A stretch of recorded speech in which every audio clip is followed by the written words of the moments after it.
Dicen que la selva nunca olvida, que bajo sus raíces se esconden las historias que los gobiernos prefieren enterrar. Pero, ¿qué pasa cuando la selva decide hablar?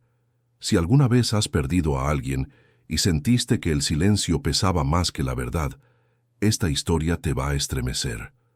Antes de continuar, suscríbete al canal Historias Desaparecidos y deja en los comentarios desde qué país nos ves. Tu apoyo nos ayuda a seguir revelando los secretos que el tiempo quiso borrar. El aire del amanecer en el Putumayo colombiano, espeso como un suspiro contenido, olía a combustible y tierra mojada. En junio de 1989, un helicóptero militar se internó en la frontera con Panamá bajo una misión no registrada. Nadie supo quién firmó la orden ni por qué el vuelo no figuraba en los reportes del Ministerio de Defensa. En la lista de tripulantes, el nombre del teniente Miguel Herrera, un joven oficial de 21 años, aparecía escrito a mano, sin sello, sin firma. Aquel día los campesinos del caserío La Esperanza oyeron un rugido metálico sobre la copa de los árboles, seguido de un silencio tan profundo que hasta los monos dejaron de gritar. Horas más tarde, columnas de humo negro se alzaban sobre el dosel verde. Algunos dijeron que vieron caer un aparato del ejército, otros aseguraron que no fue una caída, sino un derribo. Lo único cierto es que ningún equipo de rescate llegó al lugar. Durante semanas, helicópteros sobrevolaron la zona sin resultados. Los soldados enviados a buscar los restos hablaban de luces extrañas, de radios que se apagaban sin razón y de órdenes contradictorias. Busquen, pero no pregunten. En un país acostumbrado a las sombras de la guerra, la desaparición de un militar no era noticia, era rutina. Sin embargo, lo que nadie sabía era que esa misión jamás existió en los registros oficiales. El caso fue archivado en menos de un mes. En los periódicos, apenas una línea: patrulla aérea extraviada en zona de difícil acceso. La madre de Miguel, doña Teresa, viajó desde Pasto hasta Bogotá para pedir explicaciones. Le dijeron que su hijo cumplió con su deber, pero cuando pidió el informe de vuelo, le entregaron un sobre vacío. Desde entonces, cada año regresaba al Putumayo con la esperanza de que la selva le devolviera alguna pista. Los indígenas del lugar la reconocían y decían con respeto: esa mujer busca al espíritu del aire que cayó del cielo. Pasaron 20 años. Las rutas del narcotráfico y la guerra habían cambiado, pero el rumor de aquel helicóptero seguía vivo entre los soldados veteranos. Un sargento retirado, en un bar de Mocoa, contó una noche lo que muchos callaban: que el nombre de Miguel estaba grabado en una chapa militar encontrada dentro de una base abandonada en medio de la jungla, cerca del río San Miguel. La base estaba sellada por el ejército desde hacía años. Nadie debía entrar, nadie debía hablar. Cuando esa noticia llegó a oídos de un periodista local, el eco del pasado despertó. La pregunta ya no era dónde estaba Miguel Herrera, sino por qué el ejército lo había convertido en un fantasma de uniforme, un héroe de una misión que oficialmente nunca existió. La selva, como si esperara ese momento, empezó a devolver señales: restos metálicos, papeles corroídos, fragmentos de una verdad que se resistía a morir. En Latinoamérica, donde la memoria suele escribirse con tinta borrable, el Putumayo guardaba un testimonio que el Estado había intentado silenciar. Pero la naturaleza, como la verdad, siempre encuentra un modo de abrirse paso entre las ruinas. Y fue ahí, entre raíces y humedad, donde el nombre del teniente Miguel Herrera volvió a pronunciarse por primera vez en 20 años. No como el de un desaparecido, sino como el de un hombre que se atrevió a entrar en el corazón de una mentira. Miguel Herrera nació en 1968 en un pequeño pueblo cafetero del sur de Colombia, entre montañas cubiertas de niebla y caminos donde los buses pasaban solo 2 veces por semana. Su padre era maestro rural, un hombre que creía que los libros podían salvar a un país enfermo de violencia. Miguel creció escuchando historias de héroes, de Simón Bolívar cruzando los Andes, de soldados que daban la vida por una bandera. Desde niño repetía una frase que su madre le enseñó frente al retrato descolorido de su abuelo: servir con honor, volver con vida o no volver sin verdad. A los 18 años se enlistó en el ejército justo cuando Colombia ardía entre guerras invisibles, guerrillas, paramilitares y operaciones que nadie firmaba. Los noticieros hablaban de conflictos internos, pero en los pueblos se sabía la verdad. Era una época donde las fronteras se movían más que los mapas y los muertos no tenían nombre. Miguel fue destinado a una base en la frontera con Panamá, donde el aire olía a selva, petróleo y miedo. Allí aprendió a marchar, a disparar, pero también a escribir en un cuaderno de tapas verdes donde anotaba cada día lo que veía y lo que sospechaba. Su madre, doña Teresa, le regaló ese cuaderno antes de partir. En la primera página escribió con su caligrafía temblorosa: «Para que no olvides quién eres cuando el uniforme te haga dudar». Miguel la besó en la frente y prometió volver con honor. No prometió volver vivo, porque sabía que en su país la línea entre héroe y desaparecido era demasiado fina. En el barrio decían que el joven Herrera tenía fuego en la mirada, que hablaba de la patria como si fuera una mujer que debía ser defendida. Pero su padre, más sabio y cansado, solo murmuraba: «La patria es un hijo que no regresa», un dicho popular que en esos años sonaba más a profecía que a metáfora. En la base de Puerto Leguízamo, Miguel destacaba por su disciplina y su voz serena. Era el primero en ofrecerse para misiones de rescate y el último en quejarse por las lluvias interminables. Muchos superiores lo veían como el soldado ideal, callado, obediente, incorruptible, pero esa rectitud empezaría a ser su condena. En 1988 fue ascendido a teniente y asignado a un destacamento especial de reconocimiento. Las órdenes llegaban en sobres cerrados, sin membrete, firmadas solo con iniciales. Nadie sabía exactamente quién las emitía. Los rumores crecían entre los soldados: operaciones en la frontera con Panamá para destruir laboratorios, misiones contra insurgentes que nunca aparecían en los partes oficiales. Algunos decían que el ejército transportaba más que armas, que había cargamentos prestados que cambiaban de manos a mitad del camino. Miguel, curioso e inquieto, empezó a notar incongruencias: vehículos que partían llenos y volvían vacíos, cajas marcadas como ayuda humanitaria con olor a pólvora, radios que se apagaban justo antes de un tiroteo. En las noches, mientras el resto dormía, escribía en su cuaderno verde. Sus anotaciones eran detalladas: fechas, nombres, coordenadas. Una especie de diario que mezclaba disciplina militar con la mirada de un hijo de profesor, acostumbrado a buscar sentido donde los demás obedecían sin pensar. Sus compañeros lo respetaban, pero también lo temían. «El teniente Herrera anota todo, hasta el silencio», decían en broma. El 10 de junio de 1989, Miguel fue llamado al despacho del capitán Medina, un hombre de pocas palabras y demasiados relojes en la muñeca. «Mañana hay una operación de reconocimiento, confidencial. Solo usted y su escuadrón. Nadie debe saberlo», le dijo. Miguel preguntó si la misión estaba aprobada por el Estado Mayor. El capitán lo miró con frialdad. «Teniente, en este país hay órdenes que no necesitan papel». Esa noche, Miguel escribió su última entrada en el cuaderno: «Si mañana no vuelvo, que quede al menos mi palabra. La selva no calla para siempre».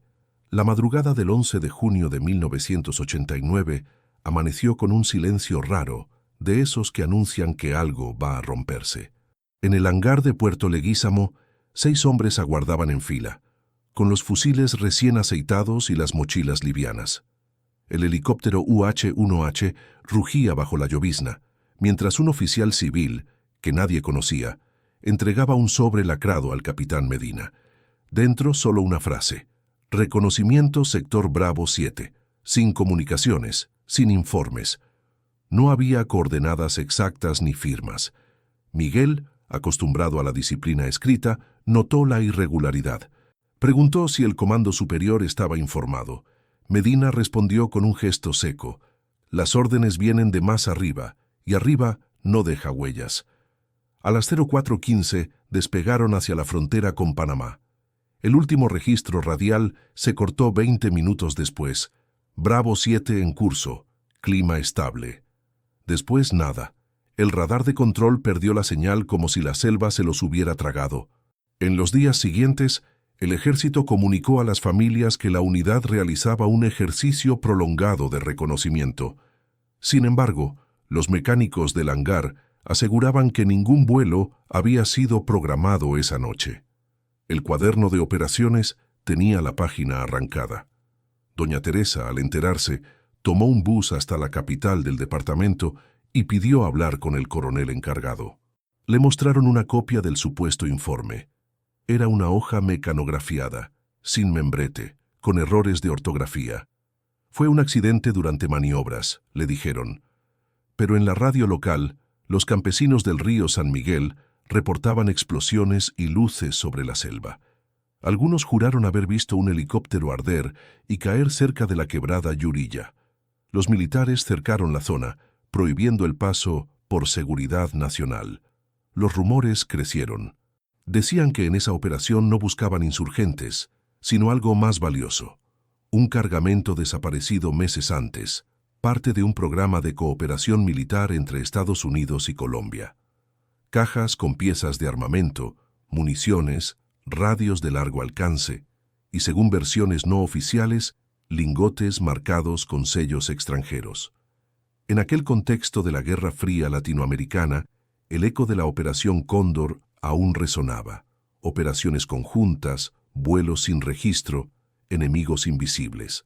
Nadie sabía si la misión de Miguel era contra la guerrilla o contra la verdad. Mientras tanto, el Ministerio de Defensa guardaba silencio. Las solicitudes de información de los familiares fueron respondidas con la misma frase: los documentos están en proceso de clasificación. Pasaron semanas y el expediente seguía vacío. Un periodista de El Espectador intentó publicar un artículo titulado El vuelo que no existió, pero el día antes de salir impreso, la nota fue retirada sin explicación. Su editor recibió una llamada anónima: deje dormir a los fantasmas. En los pasillos del cuartel, los soldados hablaban en voz baja. Uno de ellos, un joven mecánico de 19 años, confesó haber visto cómo el helicóptero partía sin insignias y con los números de serie cubiertos con pintura negra. Otro dijo que los pasajeros cargaban mochilas selladas con candados dorados. Nadie se atrevía a declarar oficialmente. La palabra clasificado se volvió una pared invisible. Miguel Herrera y sus hombres se desvanecieron del mapa, pero no del recuerdo de quienes sabían que algo no cuadraba. En los pueblos cercanos comenzaron a circular versiones: que el helicóptero no cayó, que aterrizó en un claro custodiado por hombres con acento extranjero y que el fuego visto en el cielo fue solo una distracción. Algunos aseguraban que el aparato fue desmontado pieza por pieza y enterrado en tambores de combustible. Otros decían que lo vieron cruzar la frontera hacia Panamá, escoltado por otro helicóptero sin bandera. La verdad se convirtió en un laberinto de versiones, y el nombre de Miguel en un susurro prohibido. En 1989, hablar de operaciones fantasmas era peligroso. Preguntar demasiado podía costar la vida. La selva, sin embargo, guardaba sus huellas, huellas que 20 años más tarde comenzarían a salir del barro, como si el tiempo decidiera saldar una deuda con el silencio. Durante los meses que siguieron a la desaparición, doña Teresa Herrera se convirtió en una sombra caminante. Con el cabello recogido y un rosario en la mano, viajaba de cuartel en cuartel con una carpeta azul donde guardaba las pocas pruebas que tenía: una foto de Miguel con su uniforme, una copia de su último ascenso y una carta sin sello, escrita con tinta corrida. En ella su hijo le decía que la selva huele a mentira y que pronto le contaría algo importante. Esa frase, subrayada con trazo firme, se volvió su única brújula. Primero buscó al capitán Medina, el mismo que había autorizado la misión. En la base le dijeron que había sido trasladado por motivos de salud. Luego acudió a los periódicos de Bogotá, donde un redactor le recomendó prudencia.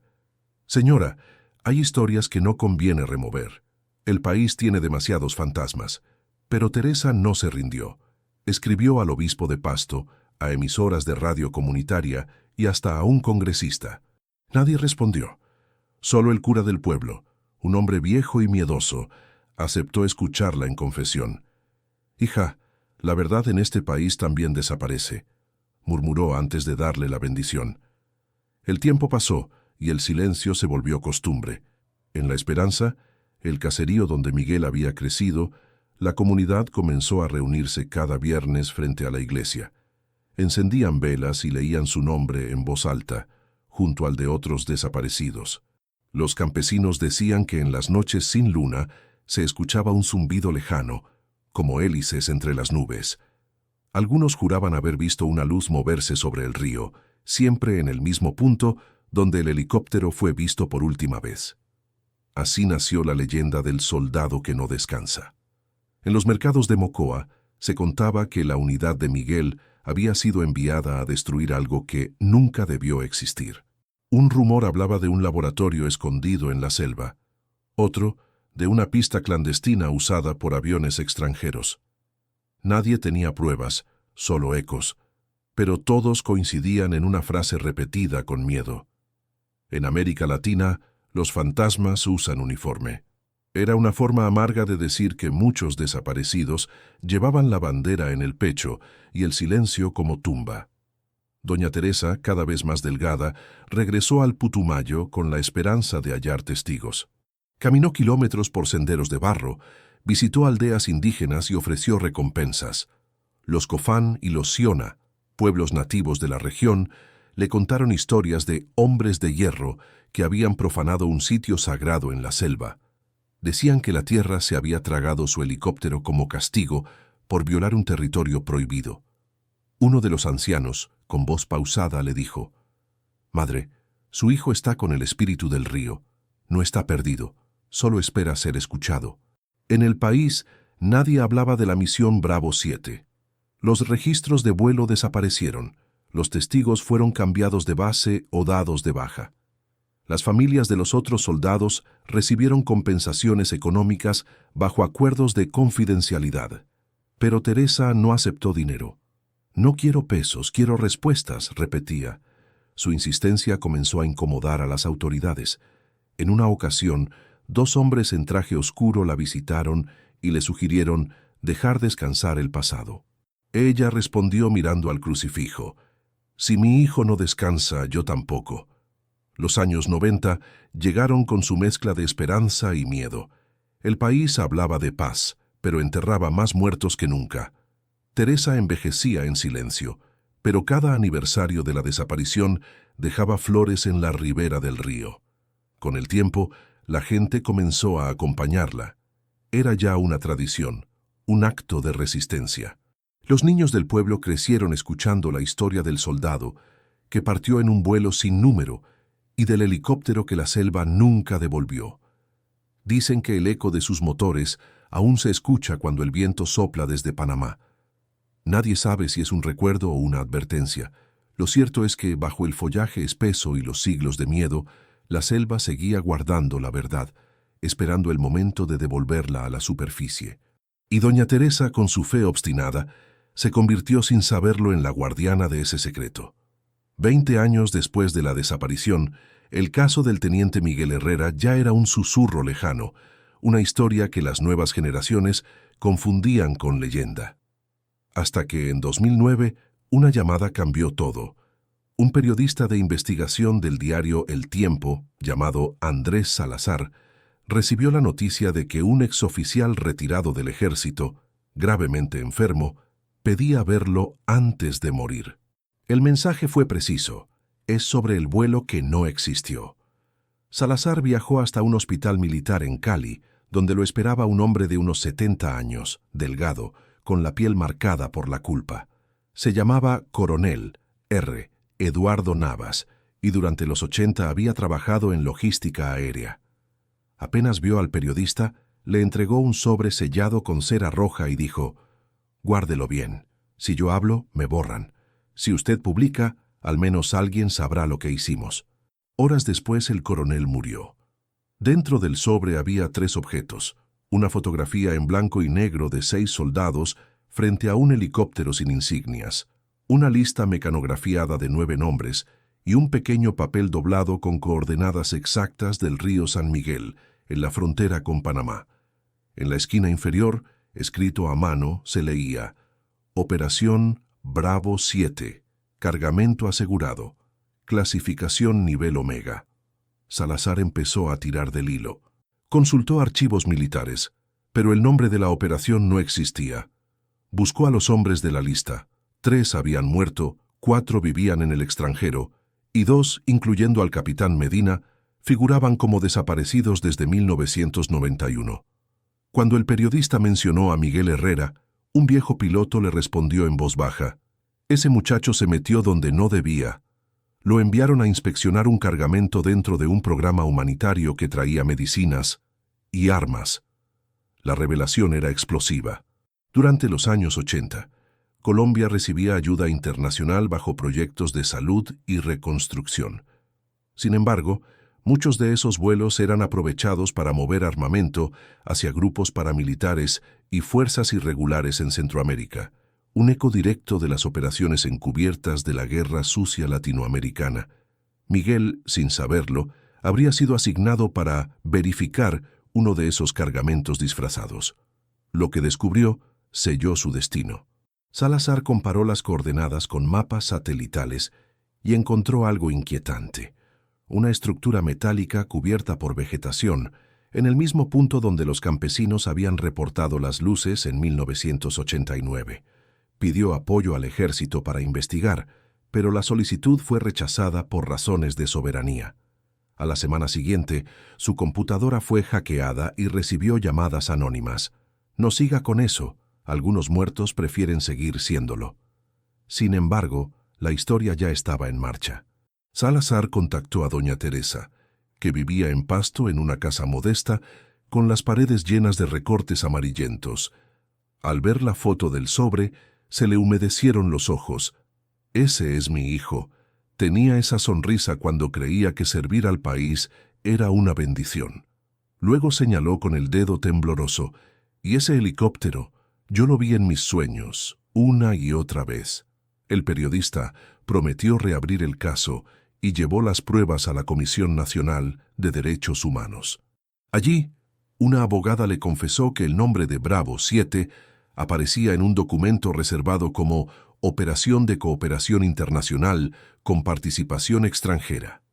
El sello del expediente mostraba un águila, símbolo que no pertenecía a ninguna unidad colombiana. Algo o alguien muy poderoso había financiado aquella misión. La noticia comenzó a filtrarse. Blogs independientes, radios comunitarias y foros digitales empezaron a hablar del vuelo fantasma del 89. Las redes sociales amplificaron el escándalo. Jóvenes activistas marcharon con pancartas donde se leía: «Miguel Herrera, verdad pendiente». Los viejos del Putumayo decían que, por fin, la selva estaba cumpliendo su promesa: devolver lo que el Estado cayó.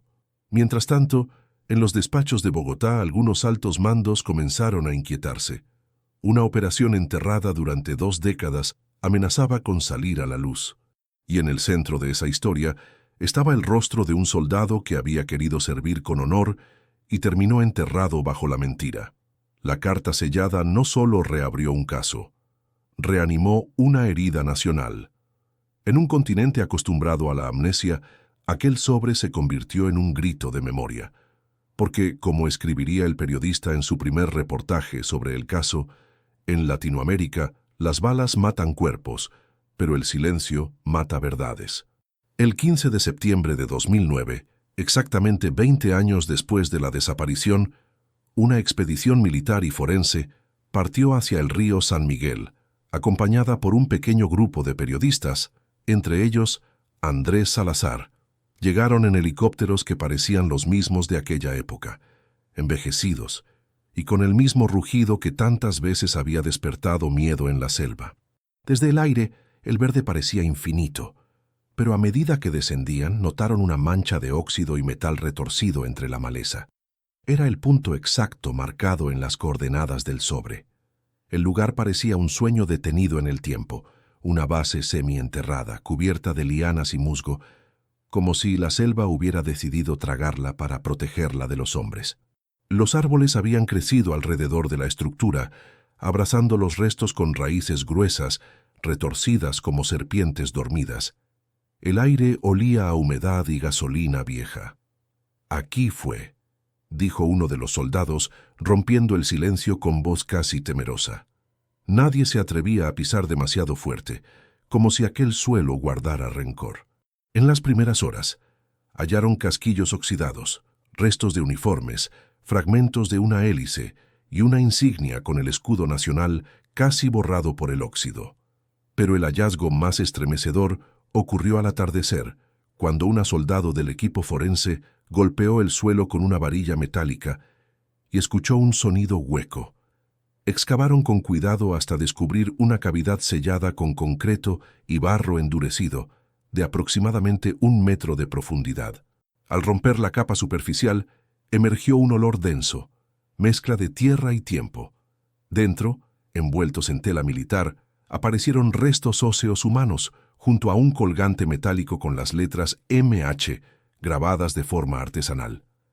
Doña Teresa, que había sido invitada por la Comisión de Derechos Humanos, se arrodilló sin decir palabra. Tocó la medalla y reconoció el colgante que le había regalado a su hijo cuando ingresó al ejército. «Para que no te pierdas», le había dicho entonces. Nadie habló durante varios minutos. El único sonido era el canto de los insectos, que parecía un rezo colectivo. Los peritos confirmaron que los huesos correspondían a un joven de entre 20 y 25 años. En la mano derecha aún se conservaba una cadena fina, corroída por la humedad. Junto a ella encontraron una libreta empapada y legible, pero con un detalle inquietante. La tinta había dejado marcas en las hojas, y entre ellas se distinguían fragmentos de palabras sueltas como cajas, vuelo, denuncia. No hacía falta más para entender que aquel cuaderno había sido el testamento de Miguel. Uno de los biólogos presentes, oriundo de Leticia, murmuró una frase que quedó grabada en todos. «El bosque devuelve lo que los hombres callan». Era un antiguo dicho amazónico que los pueblos indígenas repetían cuando la selva devolvía objetos perdidos o cuerpos extraviados. Creían que el monte tenía alma y que, tarde o temprano, revelaba la verdad a quienes no se rendían. Esa noche, bajo una lluvia suave, los equipos encendieron lámparas y comenzaron a registrar cada hallazgo. En un rincón de la base se encontraron bidones metálicos con sellos extranjeros y la palabra «ayuda» en inglés, borrada parcialmente. Dentro había residuos de grasa industrial y rastros de munición. También hallaron una caja sellada con el emblema de una organización internacional desaparecida décadas atrás. Todo indicaba que el programa humanitario encubría tráfico de armas. Los nombres en los documentos coincidían con los de la lista del coronel Navas. Cuando el sol cayó, los hombres del escuadrón encendieron una fogata para secar los equipos. Nadie cenó. El fuego iluminaba los cascos alineados en el suelo, y entre ellos el colgante de Miguel brillaba como si devolviera la vida a su dueño. Doña Teresa, en silencio, se acercó y dijo una sola frase que heló a todos. «La selva no se tragó a mi hijo. Lo cuidó hasta que el país estuvo listo para escucharlo». El hallazgo se convirtió en noticia nacional. Los canales de televisión transmitieron imágenes de la base cubierta por raíces, y por primera vez en 20 años, el nombre de Miguel Herrera apareció en los titulares. Los expertos del Instituto de Medicina Legal confirmaron la identidad de los restos por ADN. El informe final hablaba de fracturas compatibles con caída desde altura y heridas post-mortem. Pero más allá de los análisis forenses, lo que impresionó al país fue el símbolo. La selva, que durante décadas había sido testigo de horrores, ahora se erguía como testigo y juez. El hallazgo reabrió la herida, pero también encendió una chispa de justicia, porque bajo esas raíces y ese concreto no solo encontraron huesos, encontraron la prueba de que la verdad, aunque enterrada, siempre encuentra el camino de regreso a la luz. El informe oficial llegó una semana después del hallazgo. El Ministerio de Defensa confirmó que los restos hallados en el río San Miguel pertenecían al teniente Miguel Herrera, fallecido en cumplimiento del deber durante una misión de reconocimiento. Esa fue la frase exacta impresa en papel membretado, con el escudo nacional en la parte superior y una firma digital al final. Nada más. Ni una palabra sobre la Operación Bravo 7, ni sobre el cargamento, ni sobre los sellos extranjeros encontrados en la base. El Estado había cerrado el caso con la misma frialdad con la que lo había silenciado 20 años atrás. Pero el periodista Andrés Salazar no estaba dispuesto a dejarlo morir otra vez. Revisó los archivos desclasificados de la Cooperación Internacional de 1988 y halló un documento con la misma coordenada que figuraba en la lista del coronel Navas. El texto describía un punto de almacenamiento temporal de suministros médicos y materiales estratégicos. Esa expresión, materiales estratégicos, era un eufemismo habitual para designar armas destinadas a grupos aliados del Estado en la guerra contra la insurgencia. Miguel, según los testimonios recopilados, había descubierto que dentro de las cajas de ayuda humanitaria había rifles, granadas y equipos de comunicación de origen norteamericano. La verdad empezó a emerger en fragmentos. Un suboficial retirado, contactado por Salazar, confesó que Herrera había intentado redactar un informe interno denunciando las irregularidades, pero su superior, el capitán Medina, lo detuvo con una amenaza. «Usted no sabe con quién se mete, teniente. Aquí la lealtad es hacia los hombres, no hacia los papeles». Días después, Miguel fue asignado a la misión Bravo 7 y desapareció. El contraste moral era devastador. Los oficiales involucrados en la operación, los mismos que debieron rendir cuentas, habían ascendido en la década de los 90. Algunos eran hoy asesores de seguridad privada, otros ocupaban cargos diplomáticos. En cambio, el nombre de Miguel solo sobrevivía en la memoria de su madre y en el colgante que el barro devolvió. En los programas de televisión, los portavoces del gobierno repetían el mismo guión. No hay evidencia de irregularidades. El teniente Herrera murió como héroe, cumpliendo con su misión patriótica.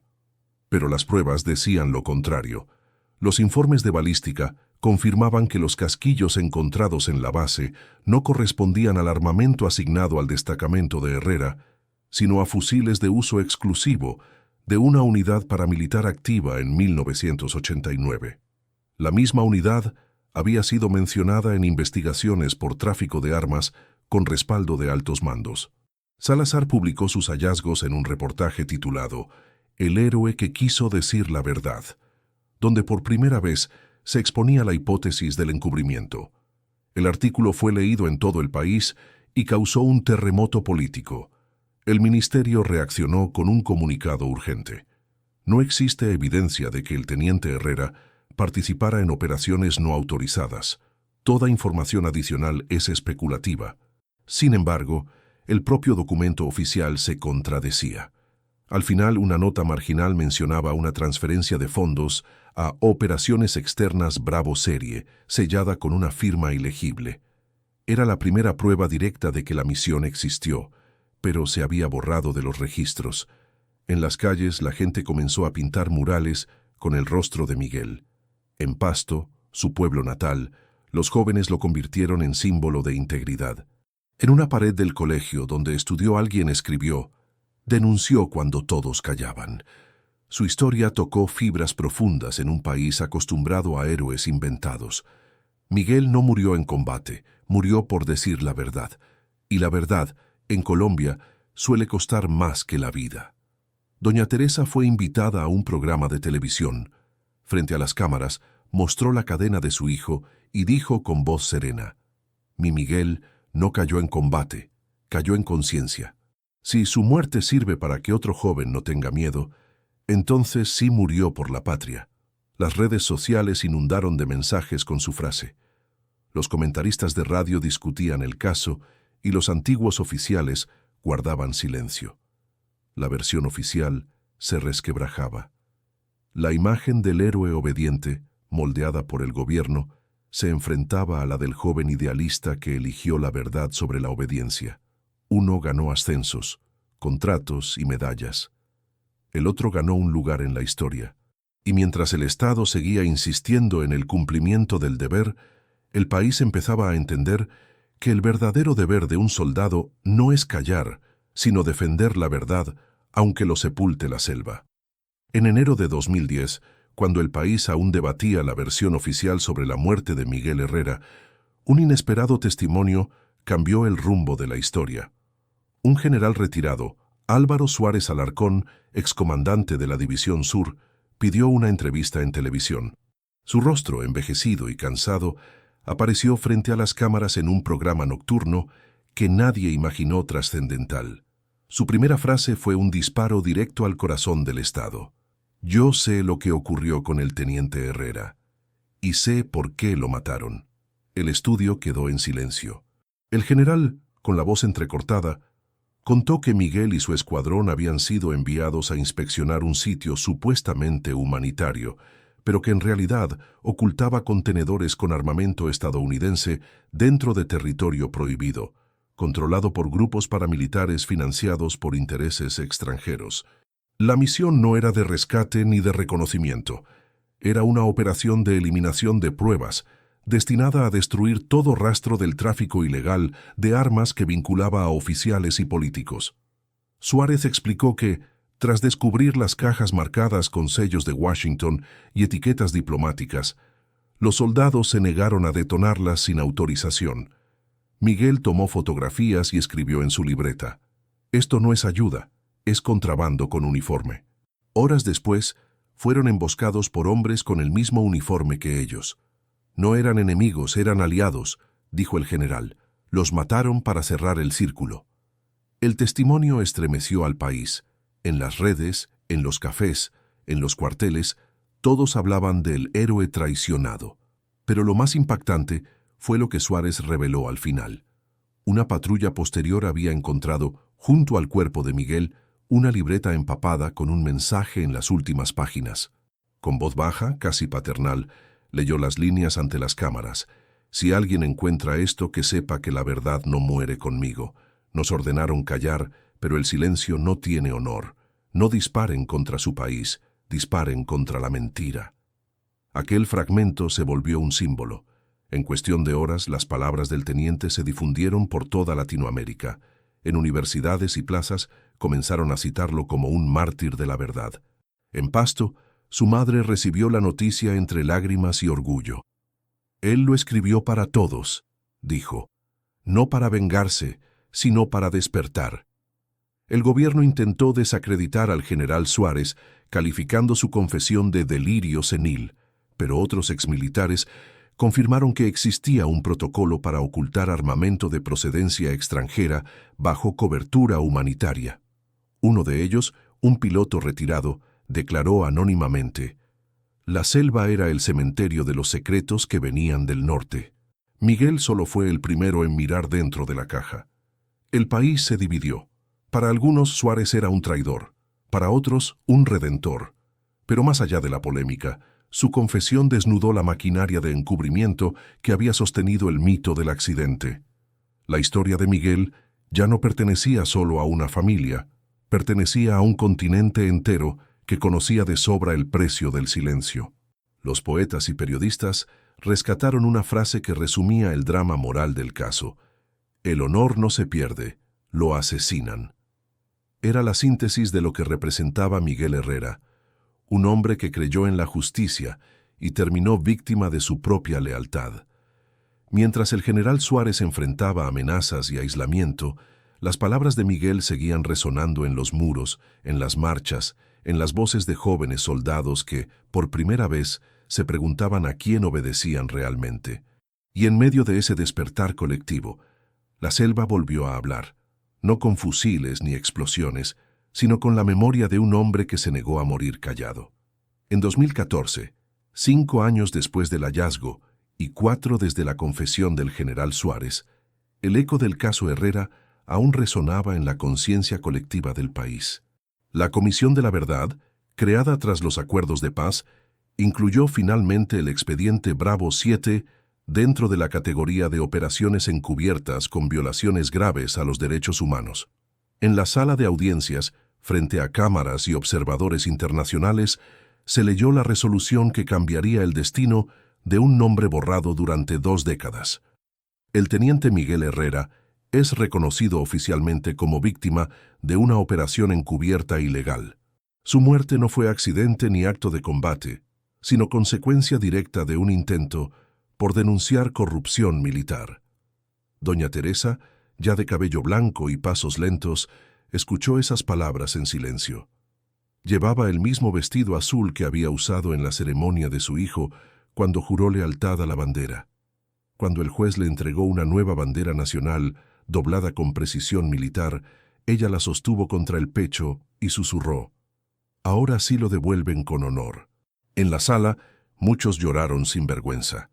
El reconocimiento tuvo repercusión continental. Organizaciones de derechos humanos de Argentina, Chile y Guatemala enviaron mensajes de solidaridad. En redes sociales, el nombre de Miguel se convirtió en emblema de integridad, citado junto a otros desaparecidos que enfrentaron sistemas corruptos. En las universidades, su caso empezó a estudiarse como ejemplo de ética militar y memoria histórica.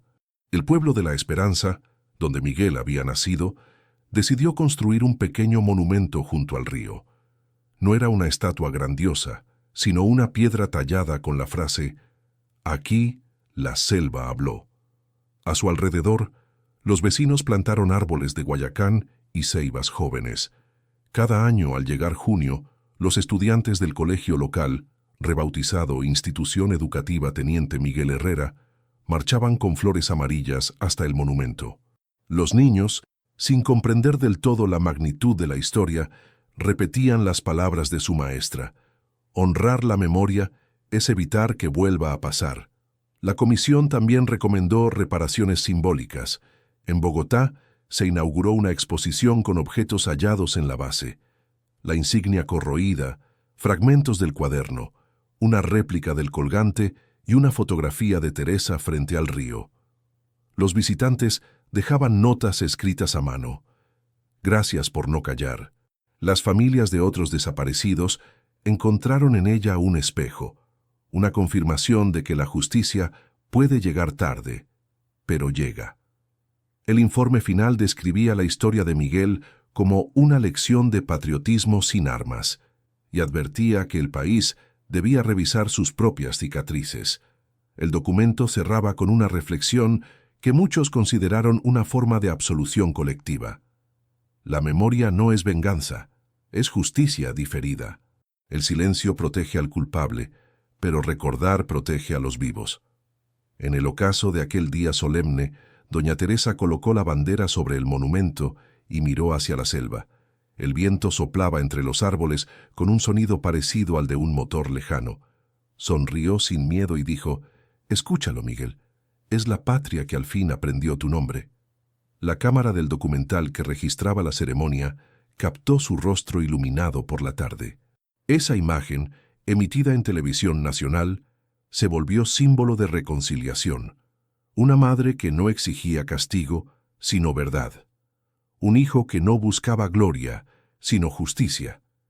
Y así, mientras las generaciones más jóvenes aprendían a pronunciar aquel nombre con respeto, la historia de Miguel Herrera dejaba de ser una herida y se transformaba en lo que siempre debió ser: memoria viva, prueba de que incluso en los lugares más oscuros de la selva, la verdad puede florecer. Una década después del reconocimiento oficial, el nombre de Miguel Herrera dejó de ser solo una historia colombiana. Se convirtió en un eco continental. En 2020, varios países de América Latina, desde México hasta Argentina, adoptaron una resolución conjunta, declarando el 7 de junio como el Día del Soldado Desaparecido en Servicio, en homenaje a todos los militares que fueron silenciados por atreverse a cuestionar órdenes injustas. La fecha fue elegida por el día en que Miguel escribió su última entrada en el cuaderno verde: «La selva no calla para siempre». A partir de ese momento, su legado trascendió cuarteles y fronteras. En las academias militares de Colombia, Chile y Perú se incorporó un módulo sobre ética del servicio público inspirado en su caso. En 2021, el Congreso colombiano aprobó la Ley Herrera, que protege a los denunciantes dentro de las Fuerzas Armadas y sanciona la manipulación de misiones secretas. Fue la primera ley de su tipo en la región. Los diputados citaron su historia durante la votación. Que nunca más un soldado sea castigado por decir la verdad. El rostro de Miguel empezó a aparecer en murales de Quito, Lima, Buenos Aires y Tegucigalpa, pintado con la mirada serena y el uniforme descolorido, acompañado de una frase que ya era parte de la conciencia colectiva. El honor no se pierde, lo asesinan. En Bogotá, una calle fue renombrada en su memoria. En Pasto, un parque infantil lleva su nombre. Y en Mocoa, la vieja base militar fue transformada en un centro de memoria y cultura amazónica. La selva, testigo de su muerte, se volvió también guardiana de su resurrección simbólica. Cada año, en la ceremonia del 7 de junio, los soldados más jóvenes leen fragmentos de su libreta frente a las banderas nacionales. En esas voces nuevas, el juramento suena distinto. Ya no promete obedecer sin pensar, sino servir sin corromperse. El eco de Miguel viaja entre generaciones como un recordatorio de que la verdadera lealtad no pertenece al poder, sino a la conciencia. Doña Teresa falleció en 2022, en paz. En su tumba, junto al colgante original, los vecinos grabaron una inscripción que resume todo lo que su hijo representó. Aquí descansan una madre y un hijo que no se rindieron ante el silencio. Su funeral fue transmitido en vivo, seguido por miles de personas que nunca los conocieron, pero que sintieron que la historia de los Herrera también era la suya. Hoy, cuando se pronuncia su nombre, ya no suena a tragedia sino a advertencia. La verdad puede ser enterrada pero nunca muerta. Y en un continente donde la selva, el desierto o la montaña guardan todavía los secretos de los desaparecidos, su historia sigue latiendo. Porque como escribió una periodista brasileña al cubrir el aniversario, en cada selva del continente hay un Miguel esperando ser escuchado. Esta historia no termina con la justicia ni con la bandera doblada. Termina, o tal vez comienza, con nosotros, los que escuchamos. Porque mientras existan voces dispuestas a recordar, ningún silencio podrá imponerse.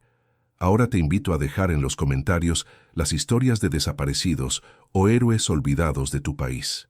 ¿Quién fue el Miguel de tu tierra? Cuéntanos su nombre, su causa, y ayudemos juntos a que ninguna verdad quede bajo la selva del olvido. Suscríbete a Historias Desaparecidos y mantén viva la memoria.